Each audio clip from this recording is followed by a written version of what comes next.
Namaste.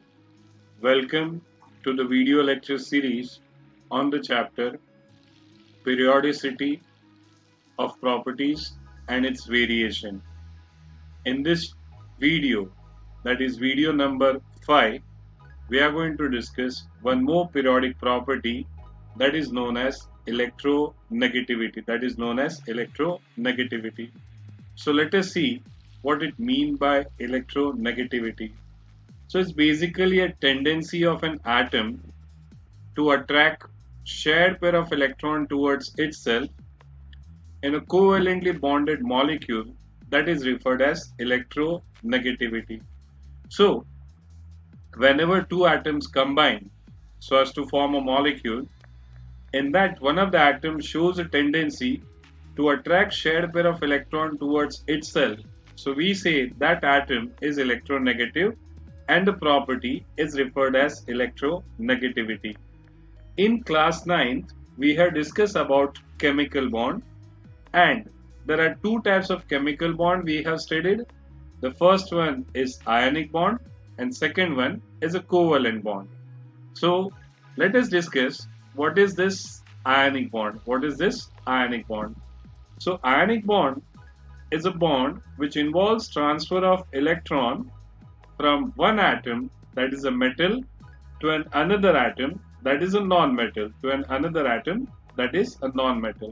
So let us see the formation of an sodium chloride as an ionic compound.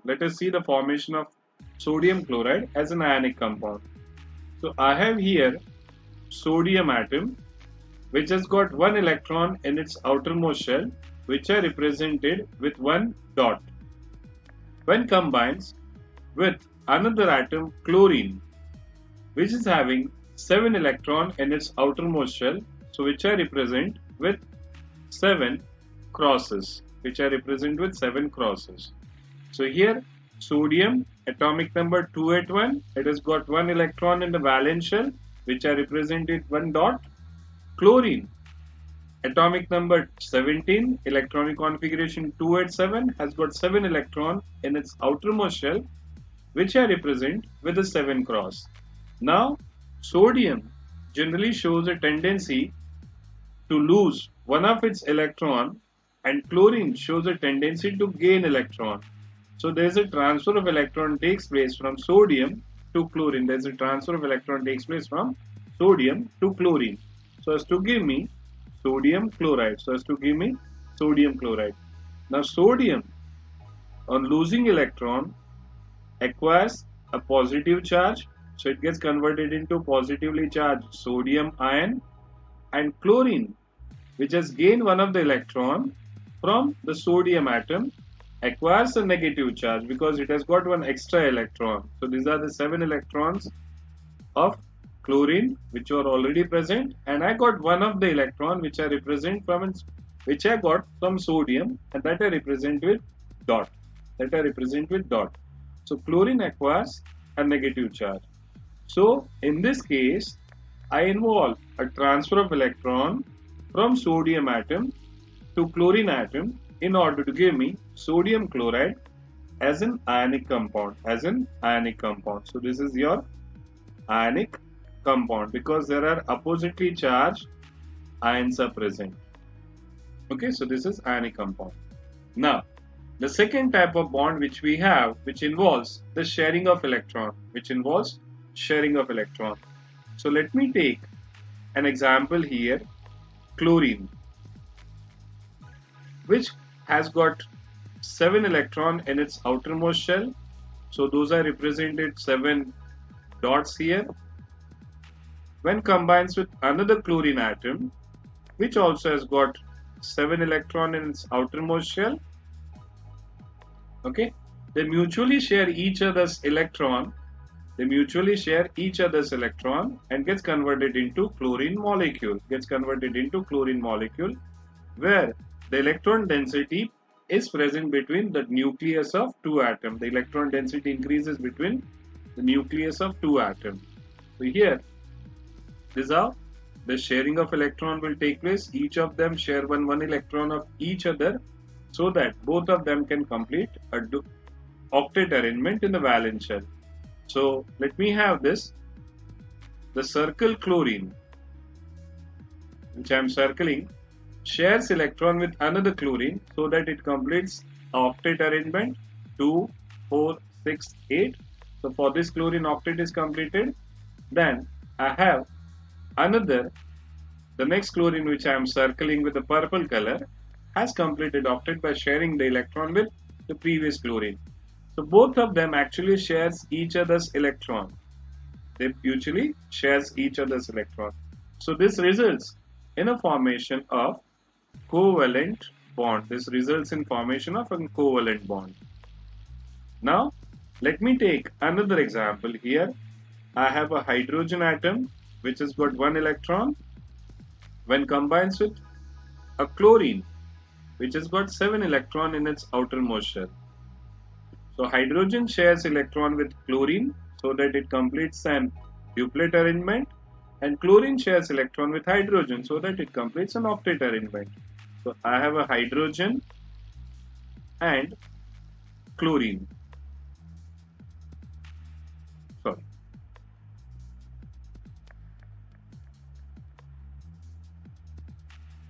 I have a hydrogen here. So this is basically a covalent bond.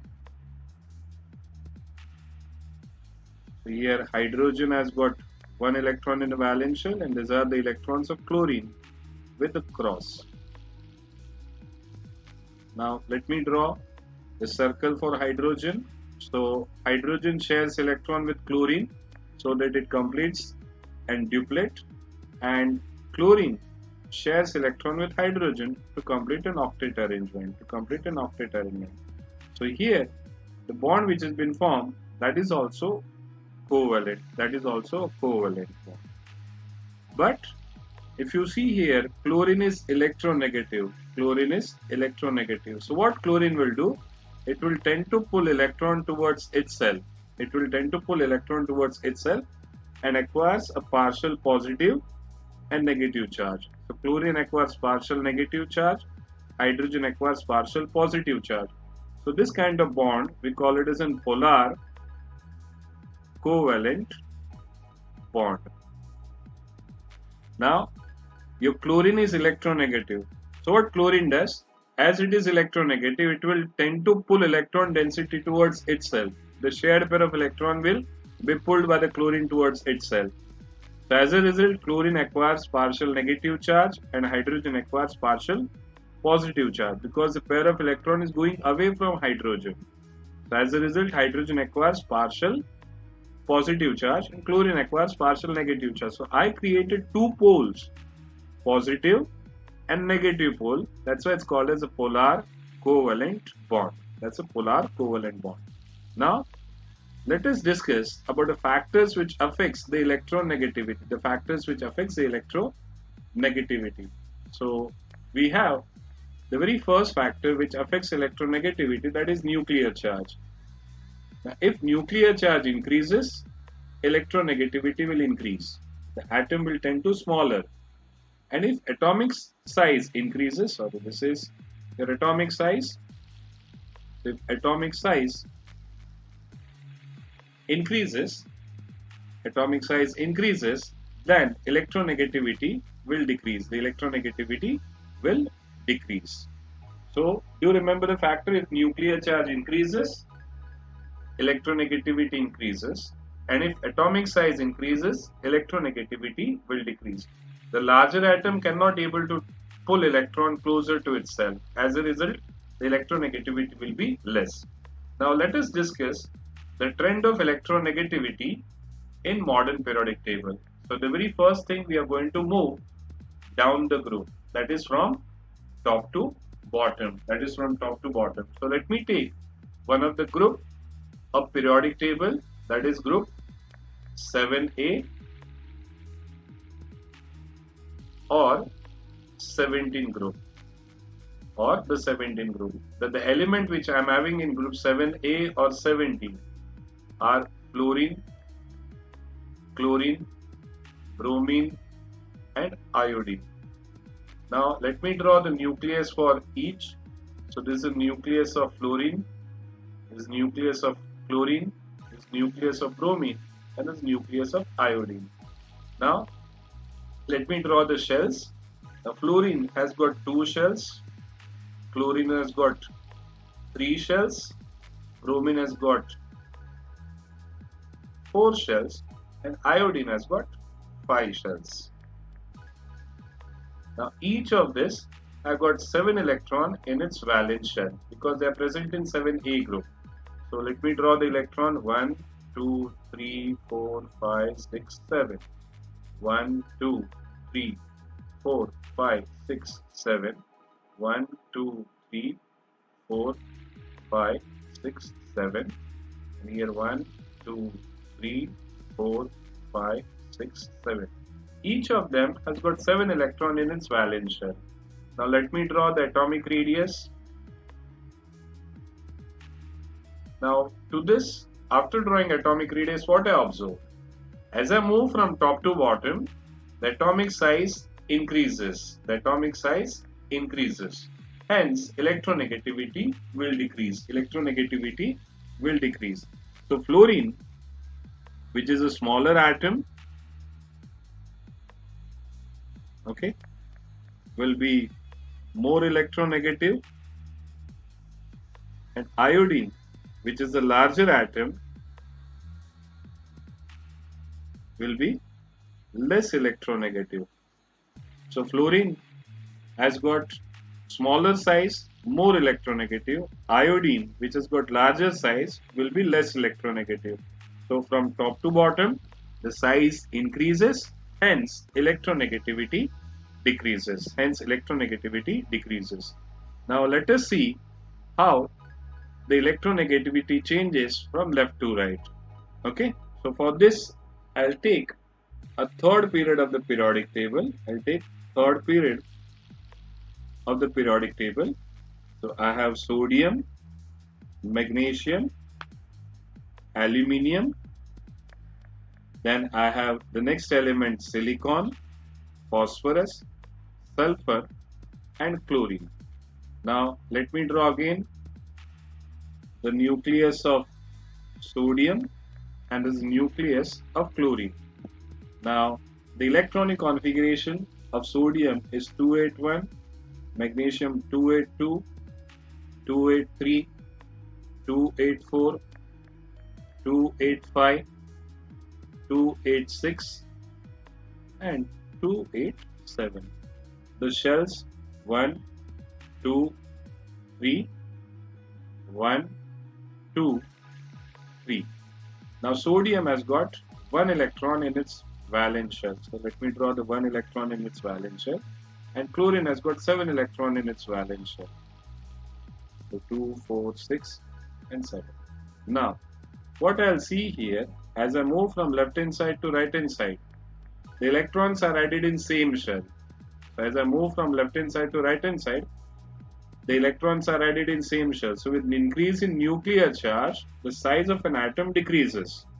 So your sodium, which has got a larger size,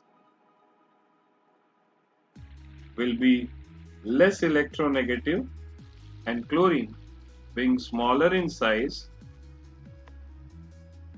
will be more electronegative. So from left to right, the electronegativity increases. From left to right, the electronegativity increases. Now it was Linus Pauling. It was Linus Pauling who gave a definition for electronegativity. So normally we measure the electronegativities of element by using a Pauling scale. So generally, Pauling arbitrarily fixed electronegativity of fluorine as 4. Linus Pauling, he arbitrarily fixed the electronegativity of fluorine as a 4. Look at, fluorine is the smallest element in periodic table because any of inert gases do not form any compound, so fluorine is smallest and cesium is the largest. So when you consider this, fluorine is the most electronegative element in a periodic table. Fluorine is the most electronegative element in periodic table. Please do remember this. You may be getting a question, name the most electronegative element, that's a fluorine. And cesium, which is the least one because cesium has got larger size.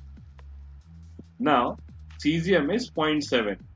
Now, if you consider this electronegativity difference between the two bonded atoms, now here the electronegativity difference between cesium and fluorine, that is of 3.3. So cesium fluoride is most ionic compound. Now we can decide this. Now if your electronegativity difference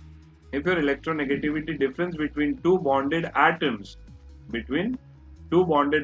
less than 1.7, then the bond is covalent in nature. But if this electronegativity difference is more than 1.7, then we'll have an ionic character. That means the polarity will arise to the bond and we'll be getting an ionic character will be imparted to the bond. So cesium fluoride, which has got electronegativity difference of 3.3 between cesium and fluorine, that's why cesium fluoride is most ionic compound. That's why cesium fluoride is the most ionic compound. Thank you for watching.